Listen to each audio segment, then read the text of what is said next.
পেলনীয়া প্লাষ্টিকৰ বটলৰ এখন নাও ৩০০০টা প্লাষ্টিকৰ বটলেৰে সাজিছে নাওখন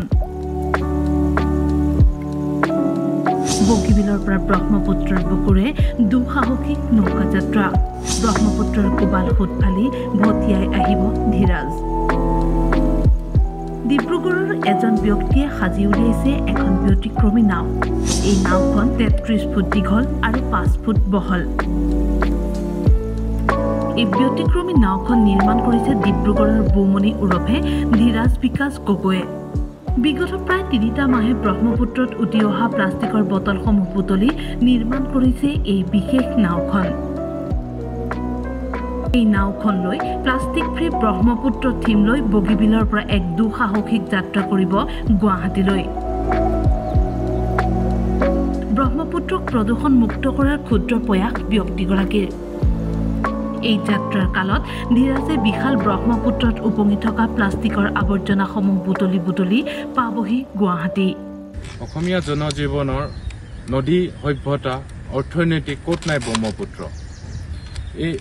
এই ব্ৰহ্মপুত্ৰখনক আমি জীয়াই ৰাখিবই লাগিব তাৰে পৰাশাৰে তাৰে চেষ্টাৰে আমি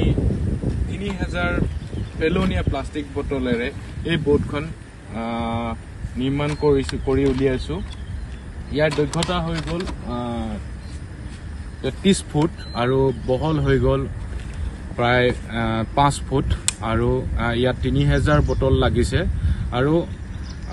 আমি এই প্ৰচেষ্টা চলাই আছোঁ যোৱা ৫ বছৰে আমি এই প্ৰচেষ্টাৰে চলাই আহিছোঁ ক্ষুদ্ৰতম প্ৰচেষ্টা আমাৰ যে কি ব্ৰহ্মপুত্ৰখন প্ৰদূষণমুক্ত কৰাৰ এই প্ৰদূষণমুক্ত কৰাৰ আমাৰ লক্ষ্য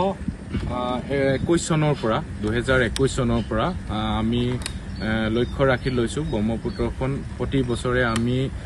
যি সৰু সৰু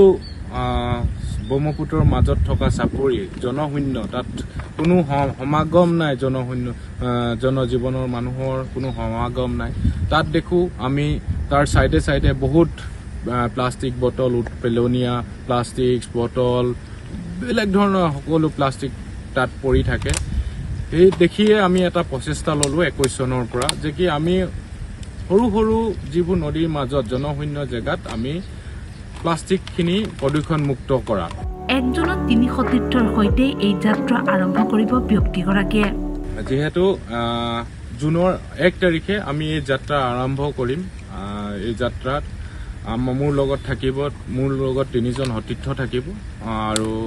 এইটো ১৩ দিনীয়া যাত্ৰা হ'ব ডিব্ৰুগড়ত যিহেতু আমি ১ তাৰিখে এটা প্ৰগ্ৰেম ৰাখিছোঁ মোৰ লগত বিভিন্ন ধৰণৰ ক্লাব